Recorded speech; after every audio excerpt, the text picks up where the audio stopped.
Hello and welcome to the Cow's Den. I am Josh, and with me, as always, is Matt. What's up, Matt?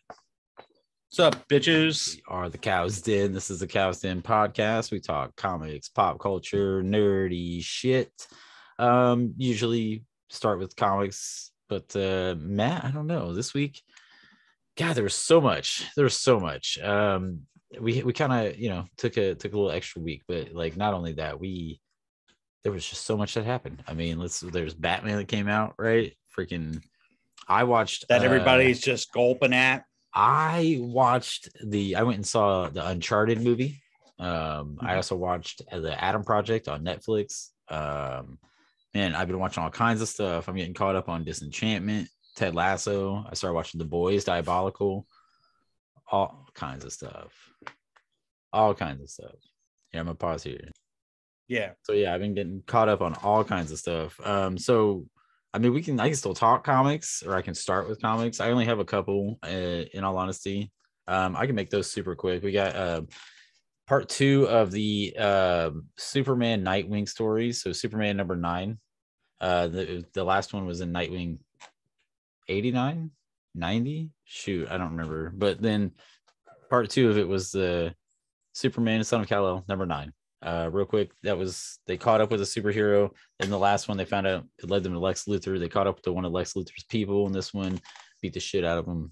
Got him to try to get him to interrogate him. He freaking pulls a one of the super spy agent things, bites a whatever it's called, and kills himself. Anyway, dude sacks himself. They try to get info. He sacks himself. But John and Dick have a nice fun time together. So all is well. Cyanide pill. There you go. Sorry, that one was like, I mean, I love the series. It's a great thing. Just it didn't quite feel as much of a closure, I guess, for it being part 2 of 2. Like it didn't feel like much of an ending, but it's meant to just kind of, they joined up together for a little thing. That's it. It was still okay, and it's still, the story's still going to keep going. So wasn't bad, but I guess I expected a tiny bit more personally. Next one, Spider-Gwen, Gwen-Verse. I love me some Spider-Gwen.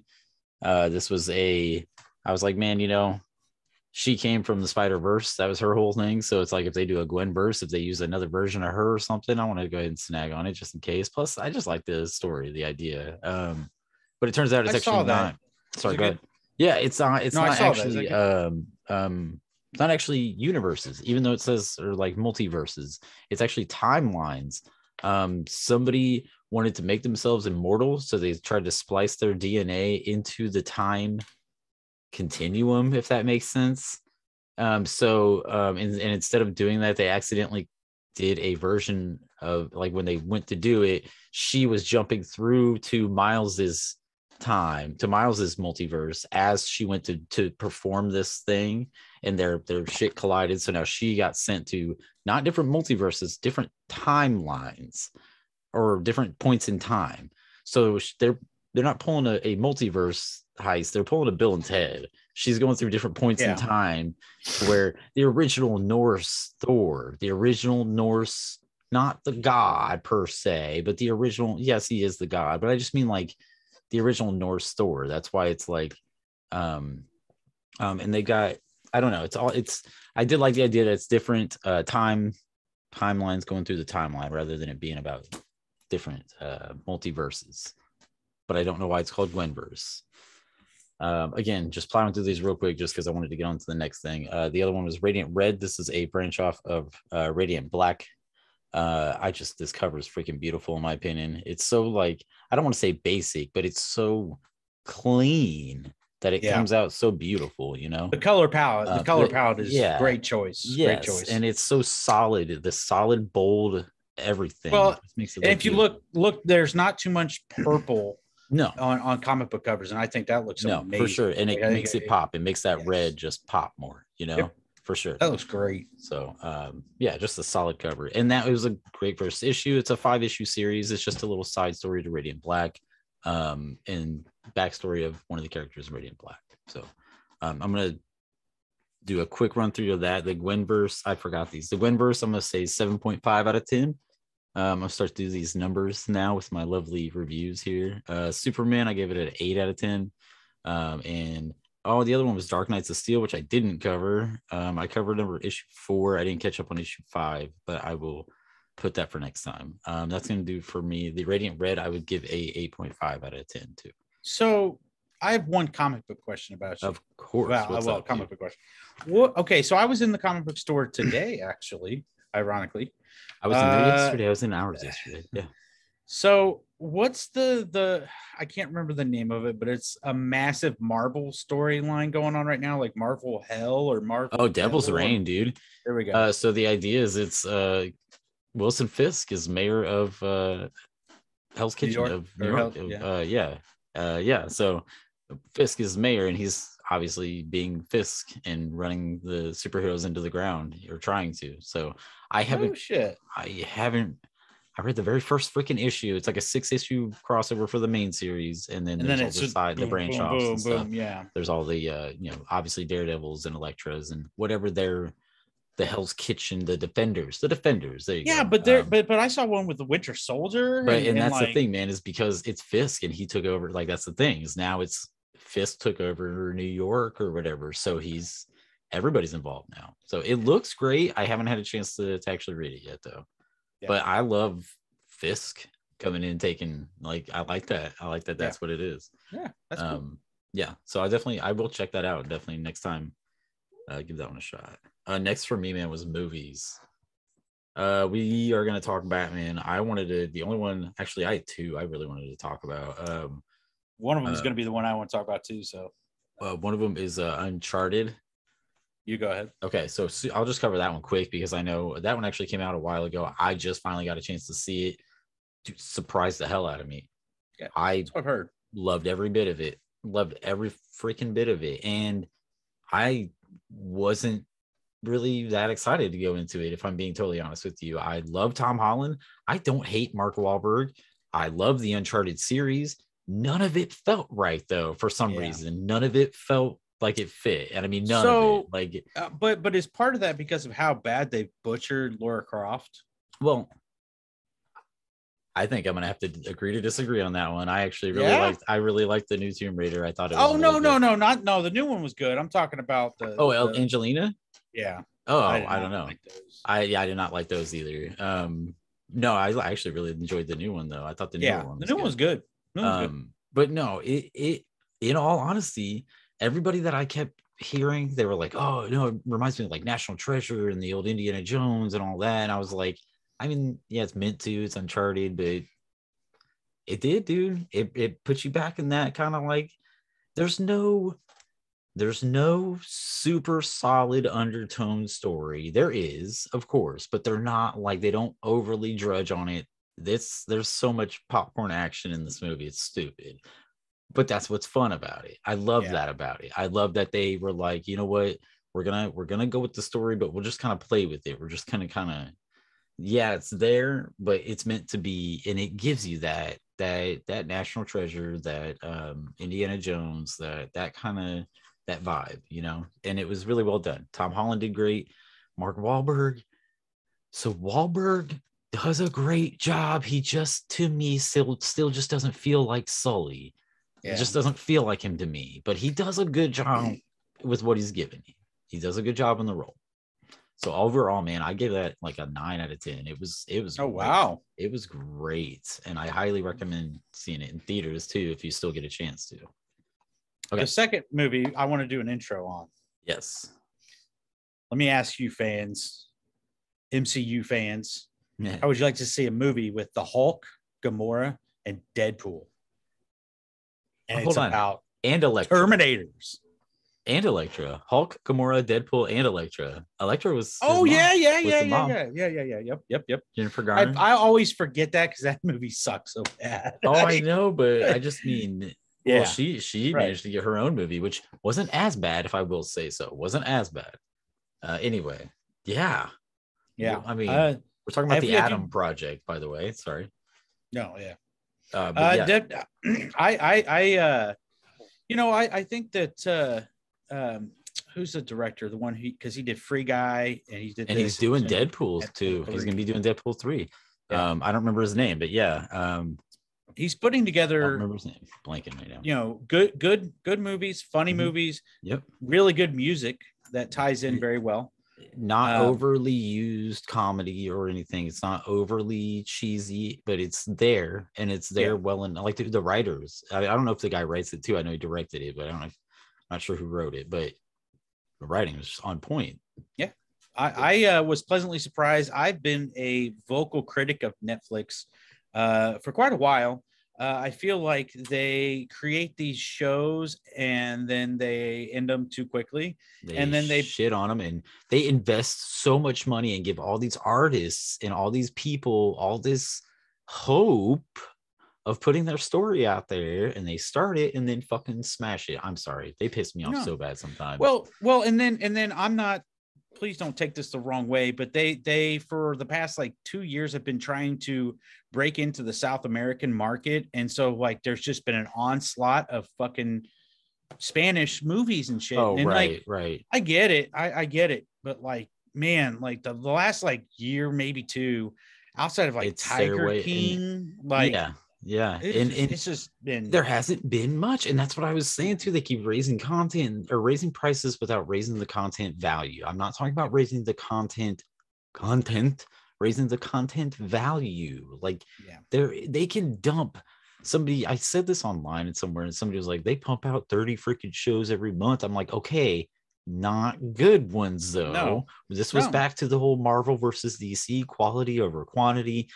And it's hard to find the good ones. It's hard to find the nowadays is all about quantity. Mm-hmm.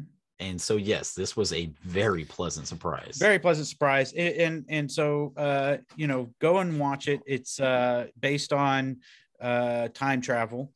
Yes. It's Ryan Reynolds, you know, is finds still a one younger of my version favorite. Of himself. Yeah. And both him and the kid are on point. Yeah, very good.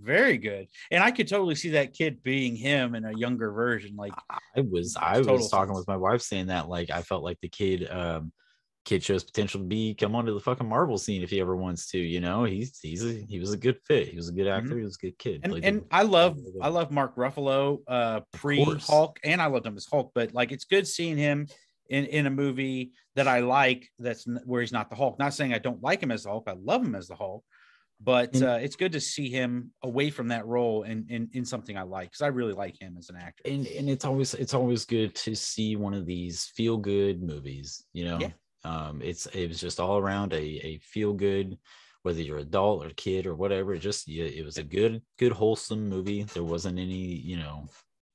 I'd say one thing. Yeah, and that is Netflix for some reason continues to pay these you know, it's their special effects or graphic designers $5 to de-age people. Oh, and it just continues to look like shit. Gosh, the Irishman. Telling my wife, I sat here like, she does not look bad enough that you had to do that.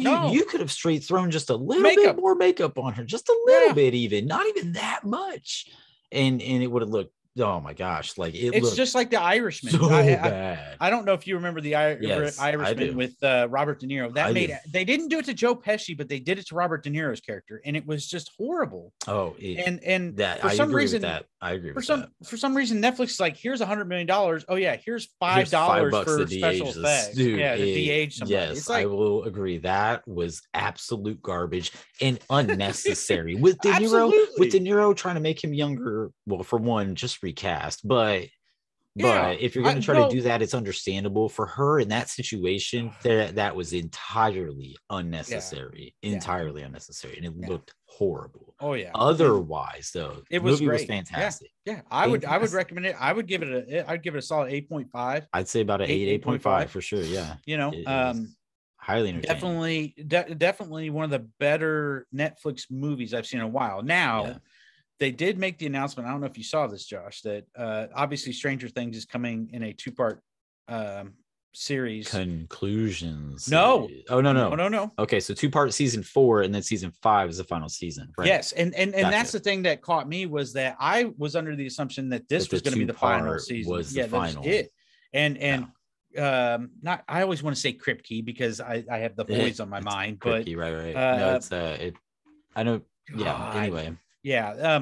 He said he did interviews like this is the penultima season, but this is not the last season. And they're like, we're doing 5 seasons. I'm like, I feel like it's thank God. I honestly want to say it's the fucking Doobie Brothers or something like that. Yeah. Like it's the something brothers, because I used to have the Funko Pops of them. I thought that was so cool.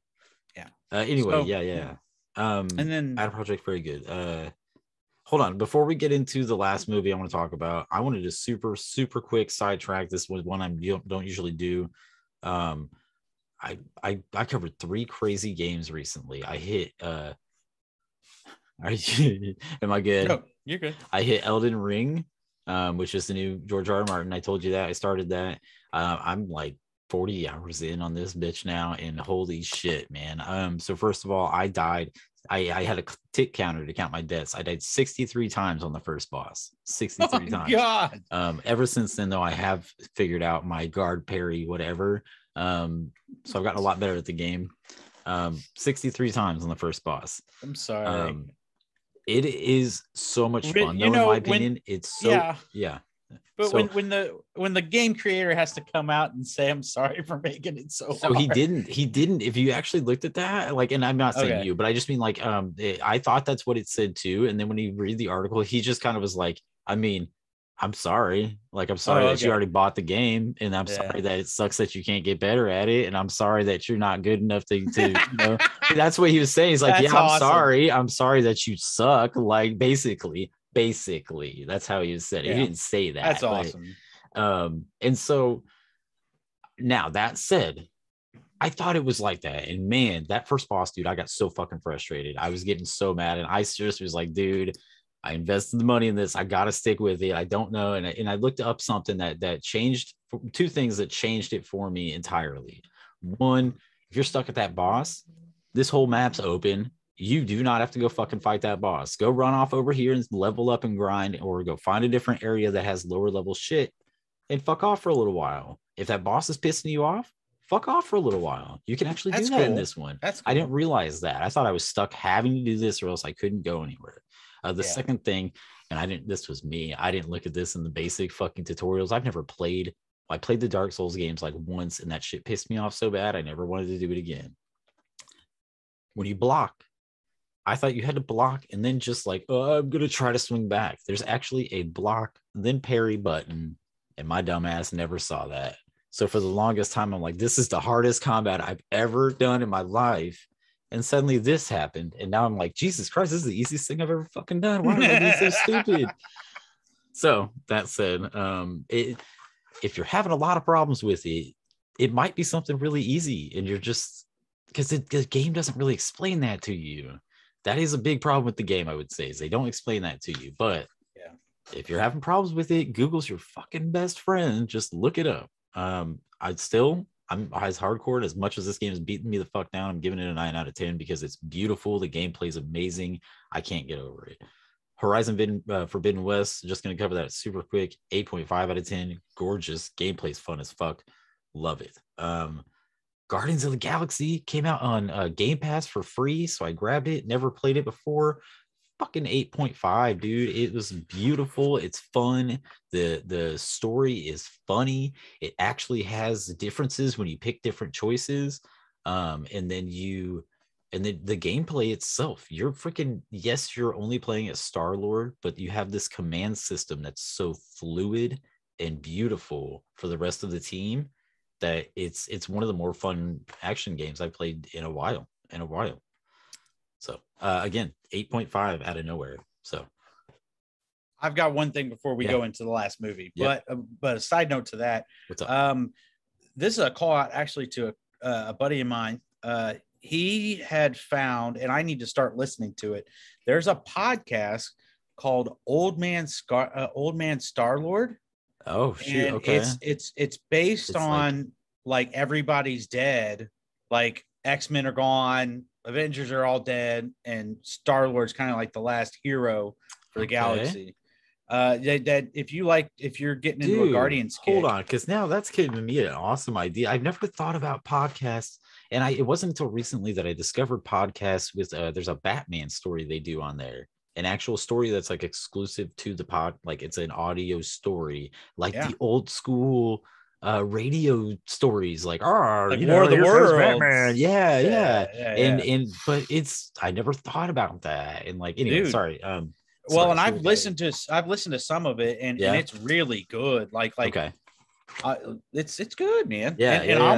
I've talked to Josh about this off screen. I think that this might be my time to sit down and write my Punisher kills Marvel. I have this well, it's actually Marvel or Punisher kills the Avengers, and do it as this podcast, the way that these people are doing it, like a journal, basically. Yeah, well, just to tell them the story, right. Unpublishing it, to where it's not like copyrighted or anything like that. Right. So that way you're not writing out. Nobody's technically getting in trouble. You're just telling a story. Yeah. That's dope. That's cool. Right. Like I think that's something that if you listeners or viewers watch and like our stuff, I would strongly recommend looking at some of that stuff. It's really cool. I would look out, because goddamn, that just gave me some awesome ideas of some stuff that we could work on. So might be some more content coming in the future. Oh yeah. And then the only other thing I have to talk about before the last movie is The Walking Dead. So where they're on like I mean, bro, if you had some more stuff, we can roll. No, it's just The Walking Dead, and then the Batman. I mean, what? So oh my god, man, I think it's season 13. No, it's not 13. It's got to be 11 or 12. 11. I can't. The last season of The Walking Dead. It's in part 2. Obviously it's about the Commonwealth. I was concerned that they were going to start rushing stuff to get it over with, and I felt like they were going to do that, but they really haven't. And I'll have to say part 1 was kind of the bad guys in part 1 were pretty cool, but it wasn't that good of a story outside of that. Part 2 has been amazing, and the Commonwealth, they've done a great job of the actors and actresses that they picked to portray Pamela, her son, and my favorite is Mercer, the actor who plays Mercer. It's dead on. He is so like this big, powerful character, and he just does amazing with it. Princess does really well in the Commonwealth. Sorry, good. I actually really like. I haven't watched it, but I really like who they cast as her. I thought she looked the part really well, and she looked like she was gonna.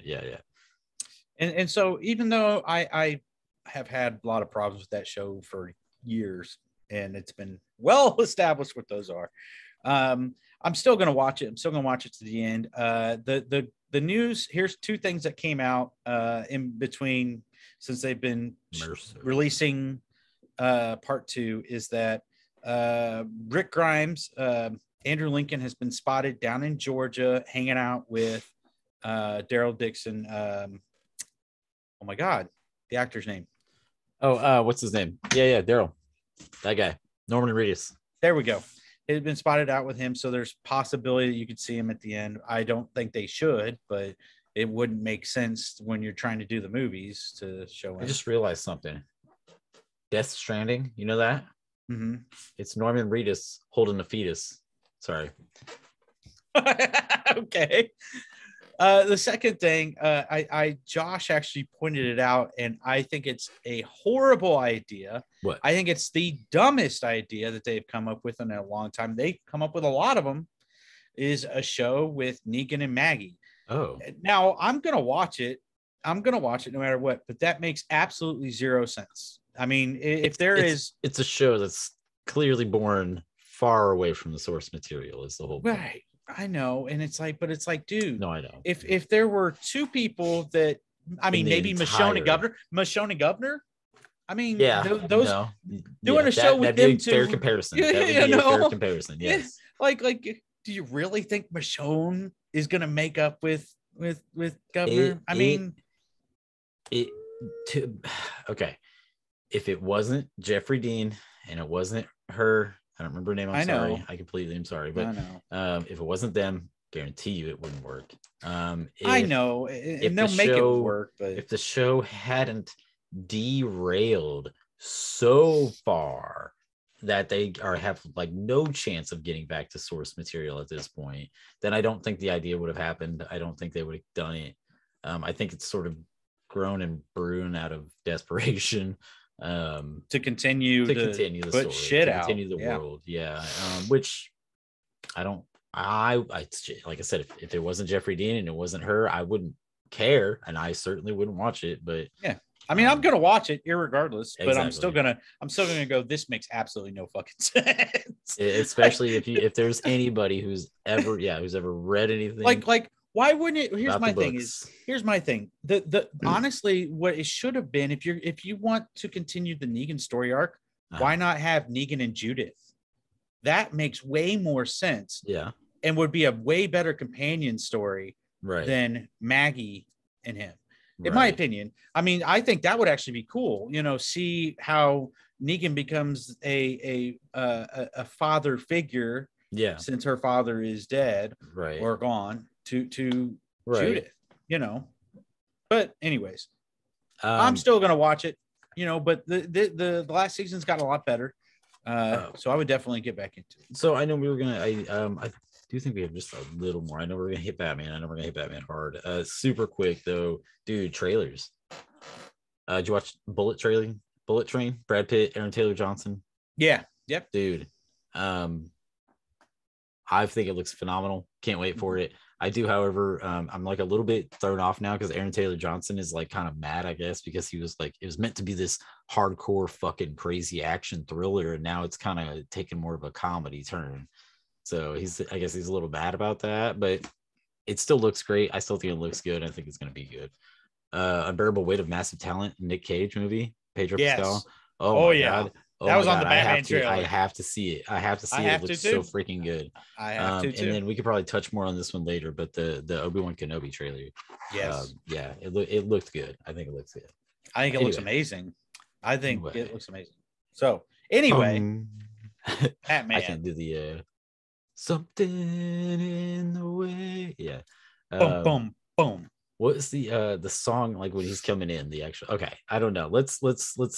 I'm going to hit it from the beginning. The first 20 to 30 minutes of this movie are some of the best, most solid Batman work I've ever seen. Honestly, some of my favorite cinema I think I've ever seen in the first 20, 30 minutes of this movie, because it's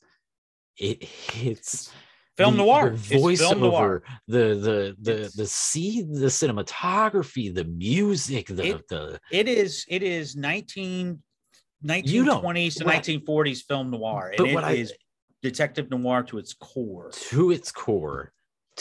all the way up to that point where he says they're scared because they think I'm in the shadows, but I am the shadows, and you're just like, fuck me. Like, that is not only noir, that's fucking Batman. Like, that is fucking Batman. And then that was that scene from the trailer when he walks out, I'm vengeance, right? So you get him whooping some ass right out the gate. All right, so from there, what do you got, man? What do you think? What do you got? So this is what I'll say. I will say that I feel like Sparkles is one of, if not the best Batmans we've seen. I still think Ben Affleck, the brooding, my favorite Batman scene of all time will always be the Justice League Batman Scott vs. Snyder cut. No, the Scott Snyder cut, where it's him and the Joker, and he says, "Don't get me wrong, I will fucking kill you." Yeah. When I fucking kill you, and don't get me wrong, I will fucking kill you. Yeah, that is my favorite Batman scene ever, and that includes anything that happened in Dark Knight. He was amazing as Batman. I don't think he got enough time as Bruce, but I will say I'll go over how I think they could have solved the issues that I had with him being Bruce at the very end of the movie. Right. So here's what I think. I think that a lot of people wanted this to be the greatest thing ever, and they just went into it with blinders on and go, it's the greatest thing ever. I disagree. I think that they tried to do 6 main characters in a 3-hour movie, and you have large swabs of 3 of those characters not being on for 30 minutes, 45 minutes. Yep. the fight scenes, I love the fight scenes. I feel like I love the fact that he is losing at points in time. Yes. Oh, yes. Getting his ass kicked at times. Yes. The casting was great. I thought Kravitz was amazing as Catwoman. So can we back up here? So when you okay, so I'm sorry. What was the first thing you were talking about? Because we were saying how 6 characters in a 3-hour movie. I do think that this refers back to that opening part, the cinematography of it, the director, and I love it because I love Matt Reeves' choice of direction with this. I love the choice of where he went, but sometimes it overplayed itself.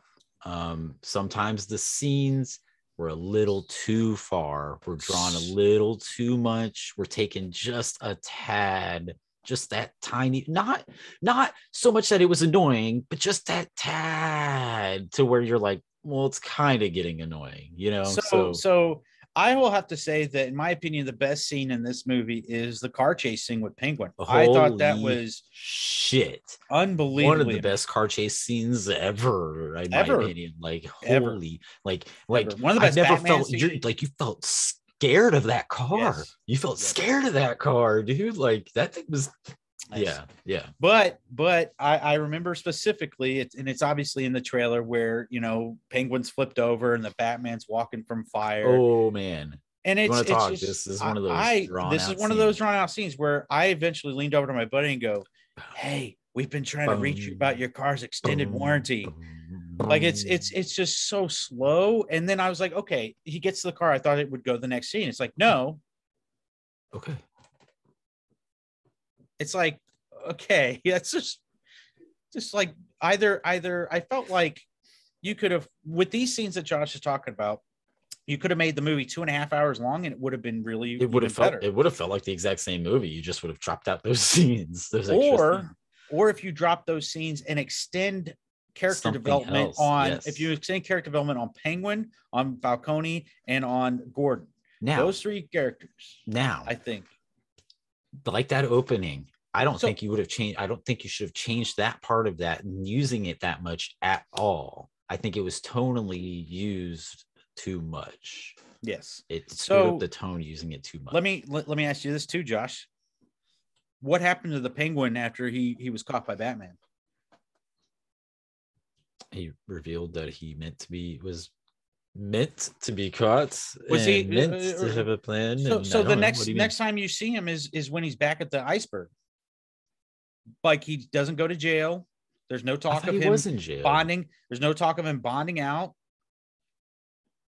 No, like he gets that. That's that large swab of time where there's just nothing. Okay. Where it's like the next time you see him, he's at the iceberg with Falcone. Okay. And it's like.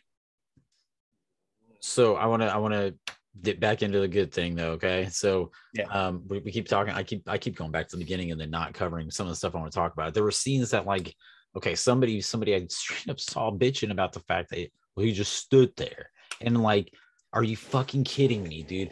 To me, one of the best scenes in that movie is the fact of when he's not doing anything. He's looking around. He's paying attention. He is analyzing the entire thing in his head. And he's recording everything with those contacts. And when they hit the contacts, okay, so first of all, contacts, that was a Scott Snyder Greg Capullo thing. Snyder was the first one to add that in there. He did that in their run, in the New 52 run. Awesome. Anyway, but that, even beyond that, yes, he's recording everything, but he's running it in his mind. He's figuring it out. He's playing it out in his head. If you notice too, there were multiple times where he would catch something and then the person would be like, oh shit, hey, like, you know, they would catch it after him. So it's like he was working. And yes, dude, Pattinson nailed that, dude. He is a fantastic Batman. I'd have to say that, honestly, this might be the best casting for a Batman movie ever. I feel all around, nobody felt out of place. Nope. Nobody felt like they didn't hold up their end. Fucking Penguin. Take it easy, sweetheart. Oh my god, when he showed him, like, he's like, hey, whoa, what are you showing me here? Hey, because he's like showed him the dead bodies or something. And he's just like, what am I looking at here? Yeah, it's just he was great. He was fantastic. You know, There's a story about how the first day that they got into that prosthetics, they tested it out, and he went to Starbucks and ordered like a coffee or something, and everybody stared at him because he looked weird. Yeah, but nobody knew who he was. Right. Like, that's Well, so dude, cool. oh my gosh, like in Paul Dano. Oh man, Paul Dano Dude. too. The common Hush references and the fact that his mask, the duct tape, obviously looks like Hush. Yeah, and it's just so that very, very, very first time you see him, the dude's looking at the TV. Hush. He's all like, and then he gets up and moves, and he's just standing there, dude. I immediately was like, whoa. Yeah. That just set the tone for this movie right there. And there is one thing I will say, no matter what else is said about this movie, it is hands down the most unique superhero movie we have ever had. And the good, the bad, and the ugly, the all of it. It's yes, it is hands down the most unique thing I've ever seen in terms of a superhero movie. Now I will say I have the two biggest problems I have with it, outside of the extending too many scenes. I have two big problems with it, and that's all happens unfortunately towards the end of the movie. Actually, it's three. Okay, so Batman's getting his ass beat. I know you know where you're going to go with this, but Batman's getting his ass beat by the Riddler's merry men, and there's only one guy left, and he decides to pull out a shot of something, and he's beating the fuck down. He's beat, and he's like, I mean, there's only one guy left, but still, let's just say it. Let's just act it like he's beat down, he's done, he's fucking, and all of a sudden, injects himself and fucking, and just fucking, yeah. Is that adrenaline? Is that a reference to the Bane serum? Like, I mean, he never used it, never referenced it the entire movie. It's just kind of like, it's a weird thing to a green color. So a lot of people are calling the Bane serum, but then a lot of people are like, dude, no, because why would he have done that? And like, if he had done that, he would have fucking, but then it's like, oh, other people are saying, no, it's got to be pure adrenaline. Yeah, it's just weird. And Matt Reeves straight up is like, yeah, we didn't want to say what it is or something like that. Like, and so everybody, that was a weird call. Weird call. And and then so so let me start with the ending. I feel like the way that they would have solved any issue that I had with Sparkles being Bruce Wayne would have been, all he had to do at the end was show up to the mayor in a suit and tie and go, hey, I remember our conversation. I think it's time for us to save this city together. I'm willing to do whatever. I want to take over. What's the name of the program that went bad? I don't remember. Yeah, they take over that program, but I know what you're talking about. Yeah. And I hate the fact that they made his dad have a bad. I didn't hate it, because technically speaking, it didn't make him have a bad rep. He wanted to scare somebody, and he picked the wrong person to scare somebody. I don't know. I don't think it's a horrible thing. But anyway. But I think that had they have just added in that little 20-second conversation with the mayor, I think that would have solved any issues I had with him. As Bruce Wayne. Because I get he's year 2, but he's just mopey the entire fucking and even movie. At the end when he's like, maybe there can be some light, it's still just a picture of him going, so it's like he's not there's no growth as Bruce Wayne. No growth as Bruce Wayne. There's growth as Batman. There is, but, and that was the thing, is that was his growth as Batman, sure, but it's like there was no growth as Bruce Wayne. And then in my opinion, the dumbest fucking cameo I have ever seen in my life, that made no fucking sense. All it does is just jumble the whole fucking thing, is adding a random fucking Joker in. So actually, from what I understand, I don't know if he's changing anything, but from what I understand, he was just sort of like, there you go, there's our Joker. Like, but he came out and said that he's He came out and said that Joker's not going to be in the next movie or the next 2 movies. To me, that's good. To me, that's more so like being like, hold on, that's more so being like, hey, here's our fucking dude. Now we're fucking him off. Like, we're not going to see her focus on the Joker. We're not going to see her focus on that. Like, to me, why put him in then? Why put him in? That's true. I guess why put him in at all? I get that. But have like just Mr. Freeze or have fucking something to lead into something else rather than it just being an Easter egg. Rather have it actually leading into something else. I get what you're saying. I get my thing is I hate how overplayed Joker is. I agree. He is one of my sorry. And I there's a lot of times in a lot of comics and a lot of movies and a lot of shows and a lot of games that they just pull the Joker in to bring in more people. And it's just like, bro, one of my favorite things that they had done lately was create the character called the Batman Who Laughs. I thought he was the most insane, most awesome, most cool fucking design. The idea, his story, his character was so cool. And now he's a character in Fortnite who dances around, and I don't care, but that amount of exposure causes that fear, that awesomeness to just dip. It's not about like, oh, he's playing around Fortnite. It's about like, no, but now everybody knows who he is, and he's in all these different stories, and there was the Silent Hill guy with the pyramid head. He said, I fucking hated that he said, I hated that he created pyramid head. People are giving him shit for that, and he's like, to me, that was the point. I created this terrifying character for one story. I wasn't trying to create this terrifying character to become the poster boy of Silent Hill. Like, it's not scary anymore because you're throwing him in this mobile game on your phone. Like, anyway. And I just feel like there are so many numerous characters that you can do, and I just feel like it was, and it might have been him simply going, haha, you get to see him for 2 seconds and then you don't get him at all. I get that. I know. And to me, when I first saw that, and then I saw him come out and say that, to me, I was kind of like, well, that's cool, because to me, I thought that he was like, this is kind of our slap in the face of being like, hey, here's our Joker. Now we're going to tell him to fuck off and not see him anymore. So you're not going to get him anymore. That's all you get. Like, I thought that part of it was kind of cool. Felt kind of James Gunnish in that aspect of him being like kind of dickish about it. And I understand that. But I totally get where you're at too. I just feel like been more Joker, satisfying to see it lead into something that actually, there was point. There was no point to it. Yeah. No, and I would honestly, here's the thing, man.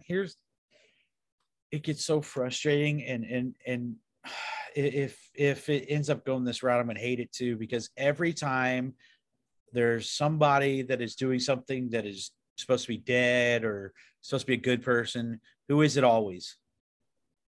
Fucking Clayface. It's always Clayface. Yeah. It's always Clayface. See, so it always my is, thing though, is they've never used Clayface in a movie. They've never used him in a right. But it does feel like as a character in the comics and on cartoons and on whatever, he's always used that way. Oh, well, because he's the only one who can mimic other people, and unfortunately that sucks because he's the only one who can mimic other people. So I was kind of wondering if they were going to do that, take a approach with that for like a murder mystery type of story, have it be like that. But I would be fine with that. I want to see a good Clayface, but like it's just the problem would be is like the big thing would be is like at the end when they actually reveal Clayface, make it be all kind of horror-y. How they always make him big and clay, like make it be like more melty and all like horror-y. Like that would be cool as fuck.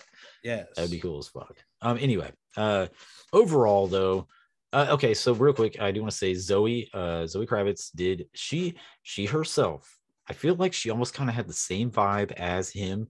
I loved her as Catwoman. I thought she was cool. She was smooth. She was badass. Her as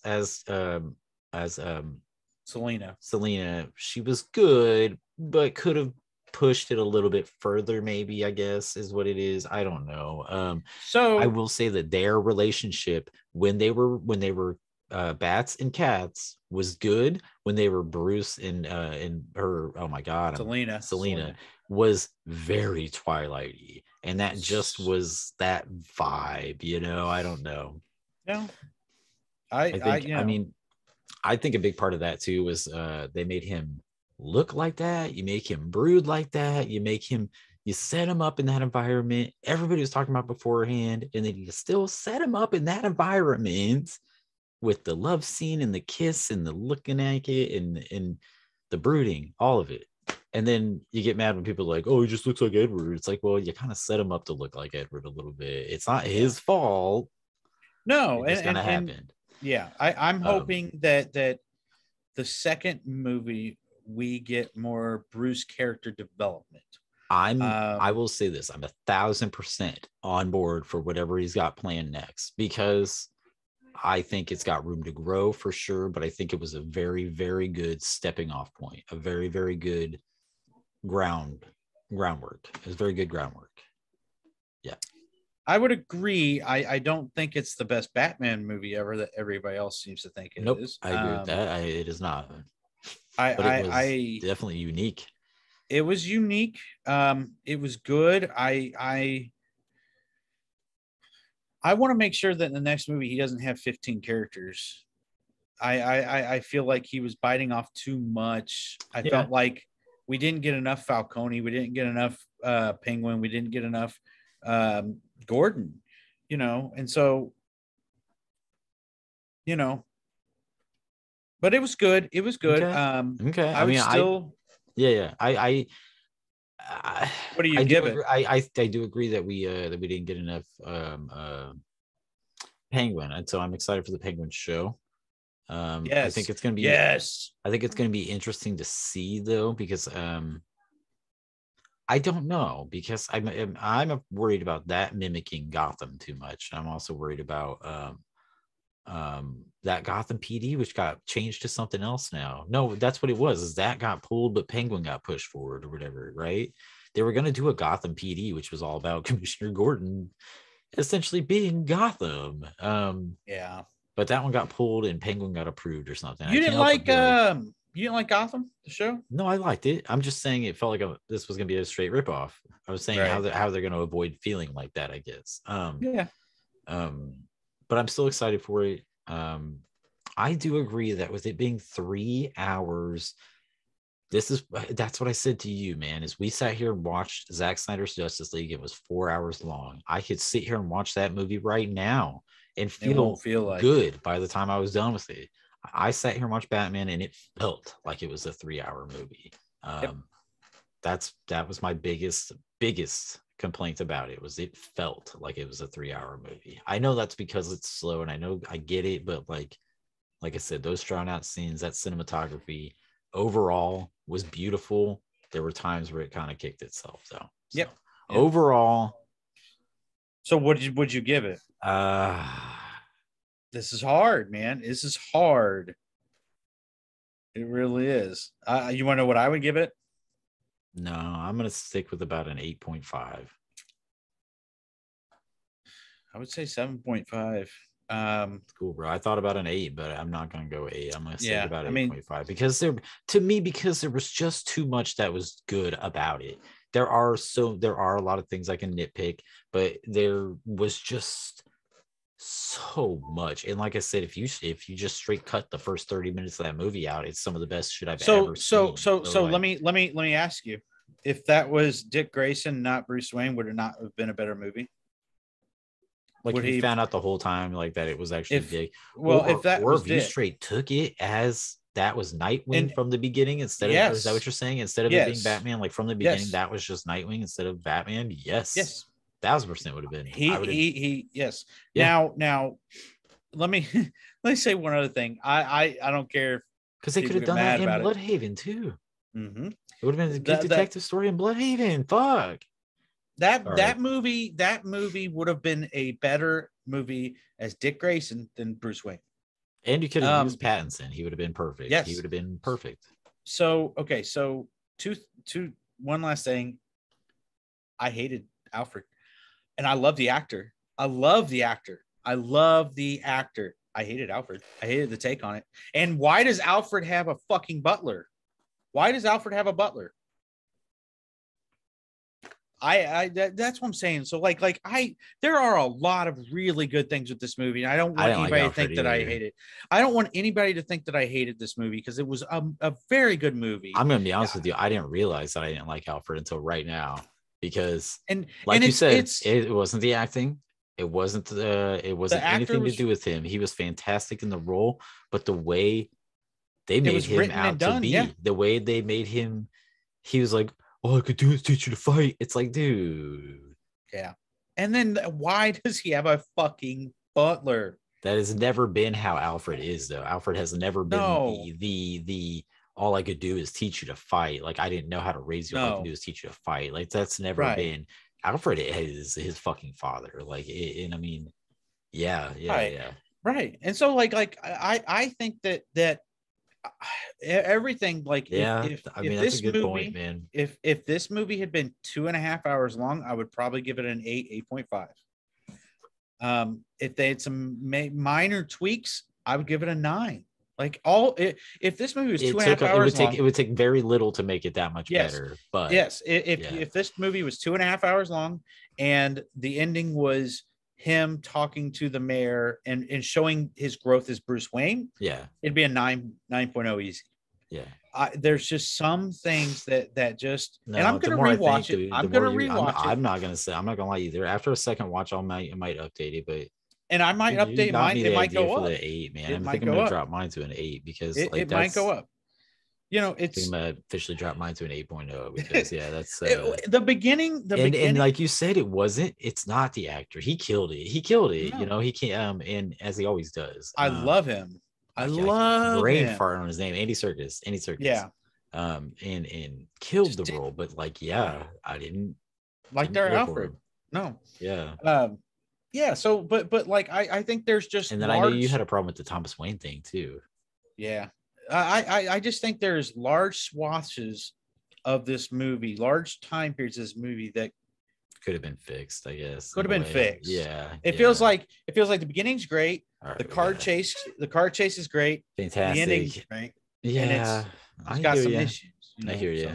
The one last thing I would say, I mean, I know we've talked hella spoilers anyway, but in all honesty, the one thing that truly upset me is I really feel like the only action scenes in the movie were in the trailers, unfortunately, and they weren't even the only one that felt better than the trailer was the car chase scene. Like, other than that, they felt like it was just straight from the fucking trailer, and then that's it. Like, one of the other really amazing scenes in the movie was him going down into the water in the stadium and getting those people and pulling the people out. That was such an iconic type of that's what I mean, cinematography wise. If you can pause that movie at just about any scene in the movie, and it will look like one of the most beautiful fucking things you've ever seen.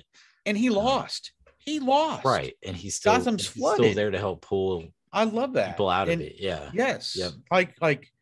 And that's what he realizes too, is that they're not afraid of him now. They're looking at him, helping him. And so that he's like, you know what? Maybe even though I fucking lost, we can grow and all that, blah, blah, blah. But it's definitely good. It's definitely good. I want to give it 8 though. I want to give it a second chance when it comes out here soon to HBO Max. Watch the Matt Reeves 8-hour director's cut. Well, I think that this is the director's cut. Like, I feel like I know. I think he even straight said that he was like, I don't want to do a director's cut type of thing. I feel like he left it all in there. I do too. Anyway, we're gonna end it on that. We're going a little bit overboard here, but I do still recommend checking out. I will admit, man, it wasn't my favorite Batman movie. But it was solid. It was a lot of really good things. Like I said, I felt like it was a good groundwork for maybe a new template, a new direction of things in general. The idea that we can play with that, the idea that it doesn't have to be a certain way. I mean, this was, like I said, different than any other fucking superhero movie you've ever seen, other than maybe Watchmen or something. Like, you know what I mean? That might have like a similar vibe ish, but like if you've never seen stuff like that, then this is definitely different than any other superhero movie out there. So anyway, gotta call it. Thank you guys so much for watching. This was episode 30 I think next week we'll just try to start getting back on the regular schedule, or next episode try to start getting back on the regular schedule. But we will see you guys next time. As always, thank you guys so much for watching, listening. I'm sure you're probably just tuning us out, but either way, like, subscribe, ring that bell. Fuck off. Thank you. Fuck off. Thank you. Bye.